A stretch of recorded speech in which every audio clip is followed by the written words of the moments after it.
나시린의 균례라는 내용의 말씀입니다. 이 말씀을 가지고 여러분 어떤 것이 한 나시린의 균례인가를 배우고 또 어떻게 적용하면서 우리가 살아갈 건가를 한번 이 말씀을 통해서 함께 은혜를 나누고자 하는 것입니다. 사랑하는 여러분, 우리가 이렇게 교회로 모이는 것은 다른 것이 아니라 주님을 찾기 위해서입니다. 주님을 찾고 주님만 높이기 위해서 모이는 것이 교회인 것입니다. 여러분, 주님의 등불교회라는 조직을 위해서 주님을 찾는 것이 아니고 예수님이 말씀하신 대로 바르게 살기 위해서 찾는 함께하는 교회가 바로 교회라고 할 수 있는 것입니다. 하지만 자기 이익을 위해서 주님을 찾고 교회라는 단체를 위해서 주님의 이름을 부른다면 그것은 결코 교회라고 할 수가 없는 것입니다. 교회가 주님의 영광을 높이기 위해서 있는 것이지 교회를 위해서 주님이 계시지는 않는 것입니다. 여러분, 성도도 마찬가지입니다. 주님을 높이고 주님의 영광을 위해서 성도로 세움을 받았지 성도 된 자를 위해서 주님이 계신 것은 아닙니다. 우리가 성도로 부름을 받았다는 것은 이제 우리의 삶이 뒤바뀌었다는 것을 의미하는 것입니다. 전에는 세상이 전부인 줄로 알고 오직 나를 위해서 살아가는 자였는데 아니 세상의 것에 대해서 어떻게 하면 더 많은 것을 가지고 더 배우고 더 높아지고 그렇게 애쓰며 살았던 자였는데 이제는 하나님의 백성으로 거룩해진 백성에 포함된 사람으로 부름을 받은 뒤에는 내가 아니라 주님을 위해서 살아가는 운명으로 바뀌었다라는 사실입니다. 다시 말해서 우리의 옛사람이 십자가에서 죽고 새 사람이 되었다는 것을 의미하는 것입니다. 때문에 성도는 옛사람으로 살던 때와 같이 자기 마음대로 행동하고 생각하고 살아가서는 절대로 안 되는 것입니다. 항상 주님을 바라보고 주님의 말씀에 순종하고자 애써야 하는 것이 우리의 삶이에요. 이것이 바로 새 사람의 모습인 것입니다. 하나님의 백성으로 하나님의 중심으로 살아가야 한다는 것입니다. 따라서 오늘 우리는 나시린의 균례 그 삶을 통해서 성도가 된 저와 여러분이 하나님 앞에 하나님의 중심으로 산다는 것이 무엇을 의미하는 것을 배워야 한다는 것입니다. 오늘 본문 3절 4절의 말씀을 보시면 포도주와 독주를 멀리하며 포도주나 초의 독초의 초를 마시지 말며 포도즙도 마시지 말며 생포도나 건포도도 먹지 말지니 자기 몸을 구별하는 모든 날 동안에는 포도나무 솟아는 씨나 껍질이라도 먹지 말지며 나시린의 첫 번째 균례 하나님의 중심의 삶 구별된 삶은 포도주나 독주를 멀리해야 한다는 것입니다. 나시린의 서원을 한 사람은 절대로 포도주나 독주를 마셔서는 안 되는 것입니다. 심지어 생포도나 건포도도 같은 포도나무의 수사는 결코 가까이 해서는 안 된다는 것이에요.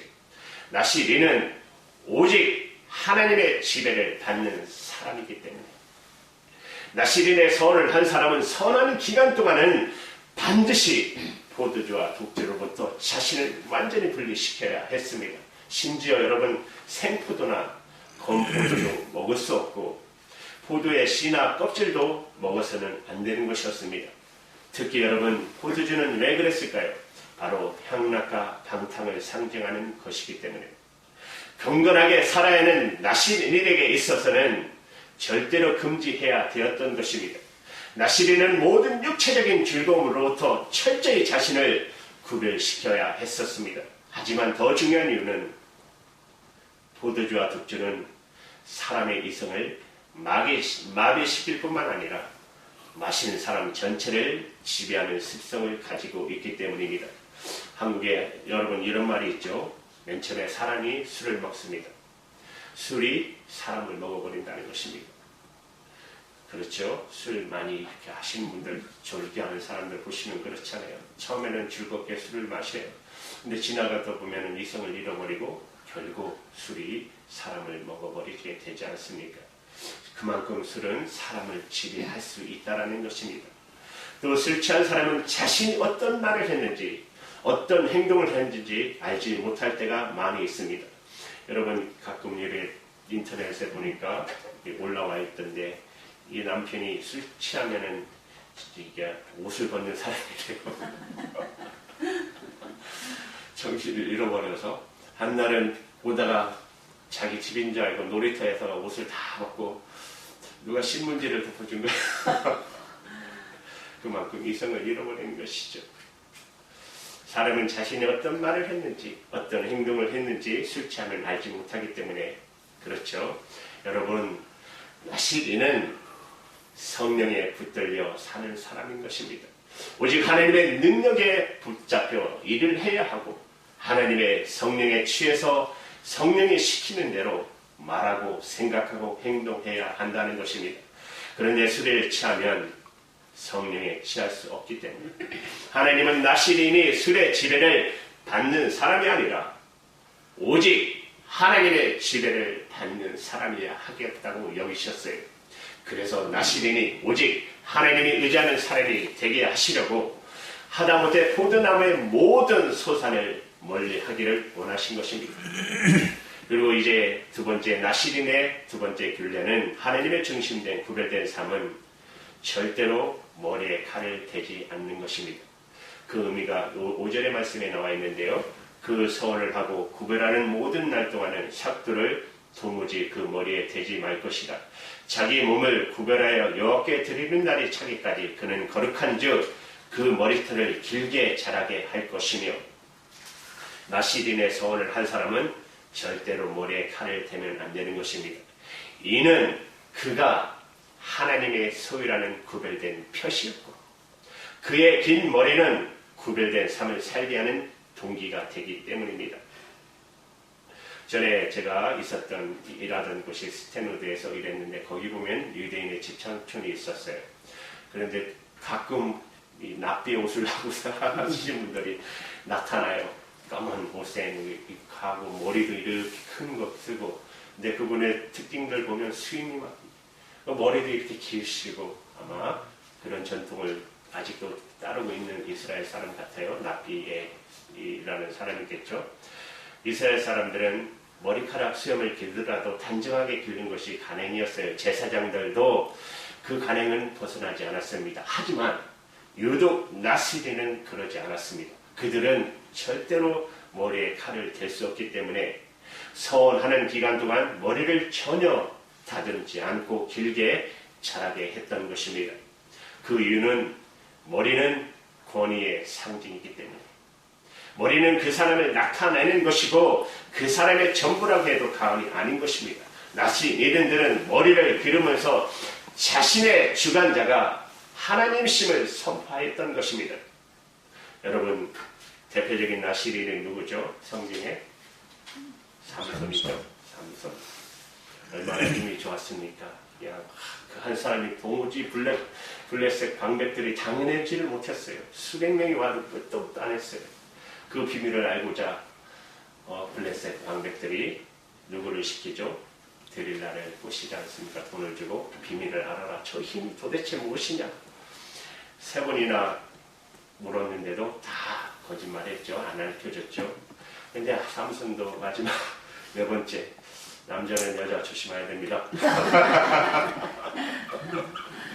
결국 그 꼬임에 나가서 말해버리잖아요. 머리카락이다.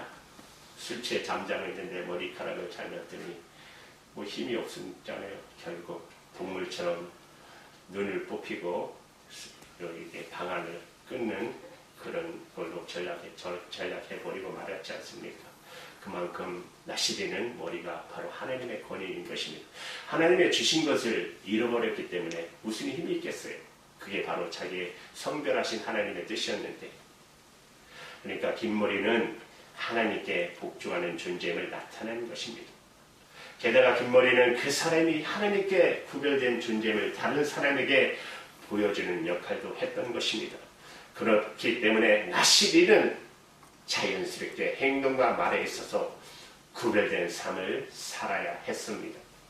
그들의 모습 자체가 사람들의 주목을 받을 수밖에 없었기 때문에 만일 이런 나시린이 정해진 균례를 어기면 그들은 머리털을 밀고 처음서부터 다시 시작해야 했습니다.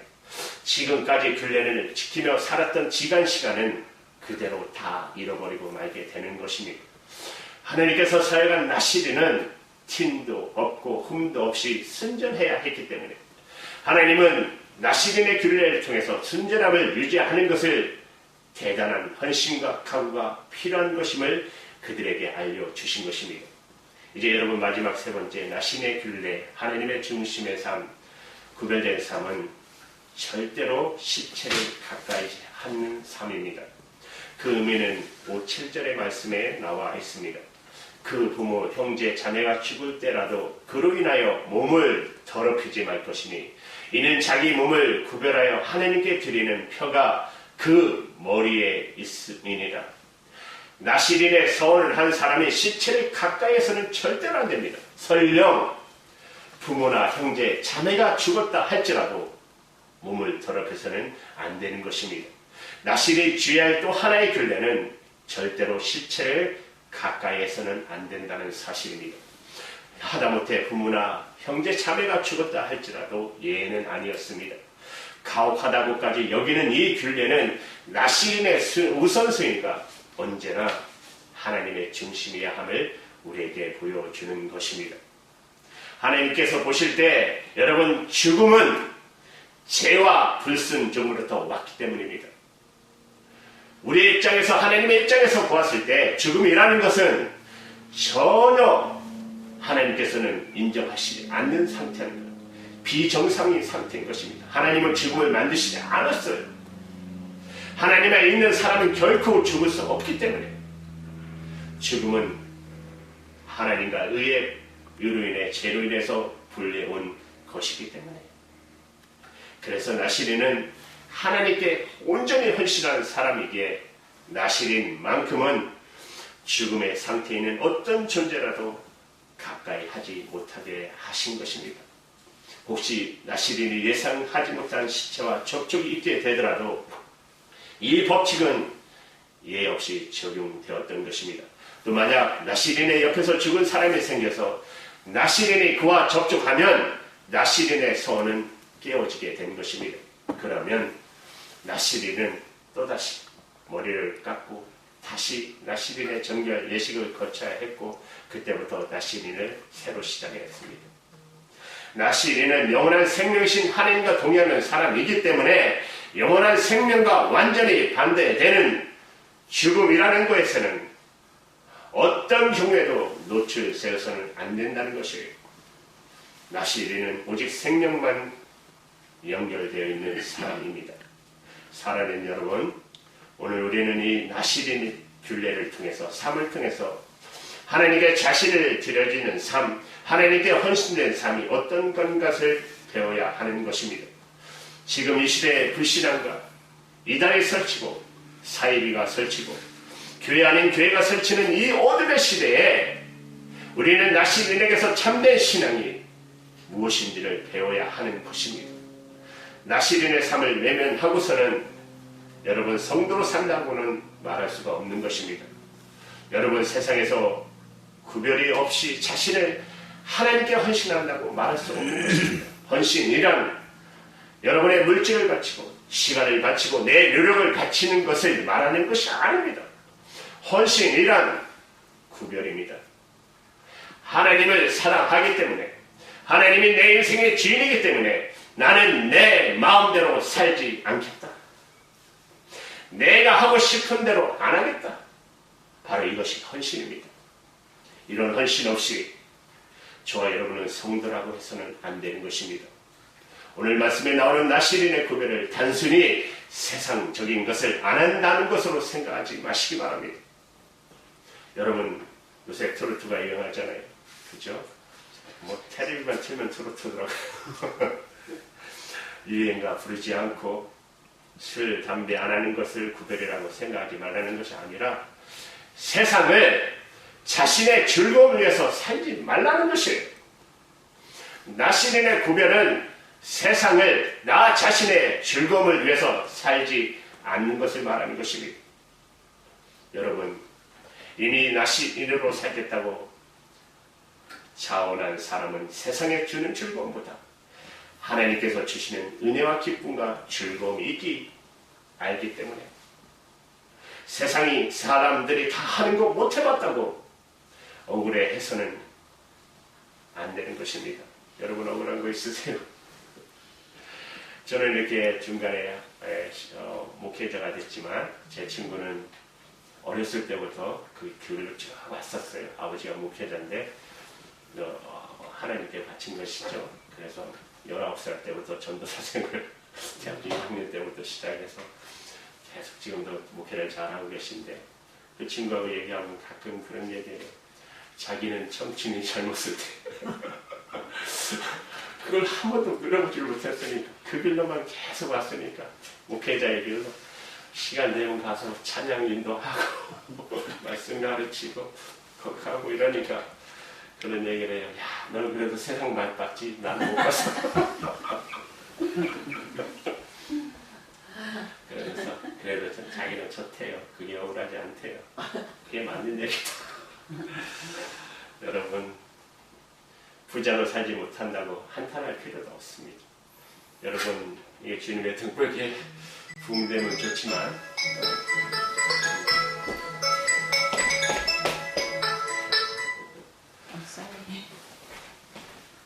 주님의 등불개가 부흥이 안 된다고 여러분 너무 애타지 마십시오.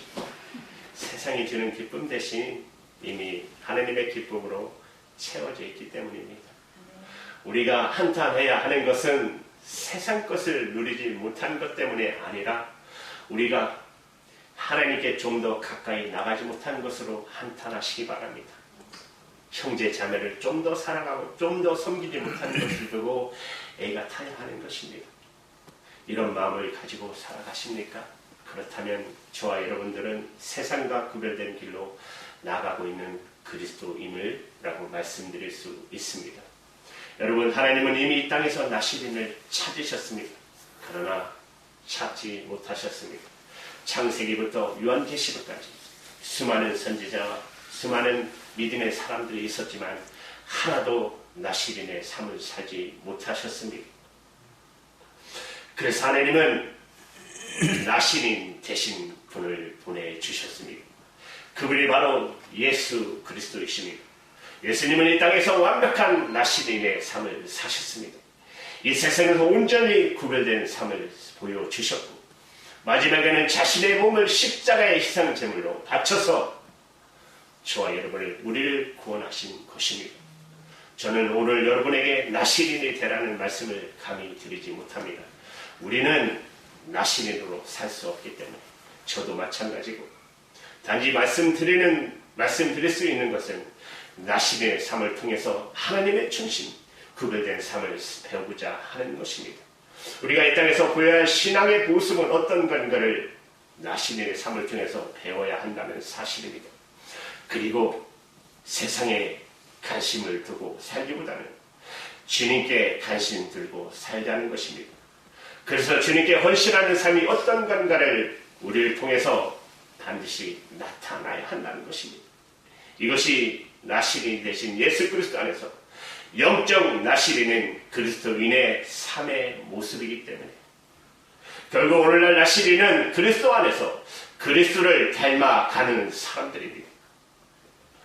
세상의 도덕이나 세상의 여러분 지혜와 지식으로 절대로 그런 삶을 살지 못합니다. 하나님은 우리에게서 그리스도의 모습을 보시고자 원하십니다. 자기를 위해 살지 않고 다른 사람의 죄 용서를 위해서 자신을 헌신시키는 모습을 보시고자 하시는 것입니다. 여러분 주님을 찾기 위해서 날마다 무릎으로 나가시기를 축복합니다. 왜냐하면 우리는 부족하기 때문에. 그리고 이웃을 향해서는 나시린에 되시기 바랍니다. 우리는 세상에 재미가 없어도 이미 하늘의 기쁨으로 가득 채워진 자들입니다. 세상에 없다고 억울해하지 마시고 내가 과연 나시린의 모습을 지닌 헌신된 자 세상으로 살아가고 있는지 끊임없이 자신을 살펴보십시오. 이것이 나시린이 된 그리스도 안에서 사는 삶인 것입니다. 이제 여러분의 있는 비즈니스, 또한 여러분이 속한 어떤 곳에서 어떤 삶을 살아가야 할지를 분명히 여러분이 하셔야 합니다.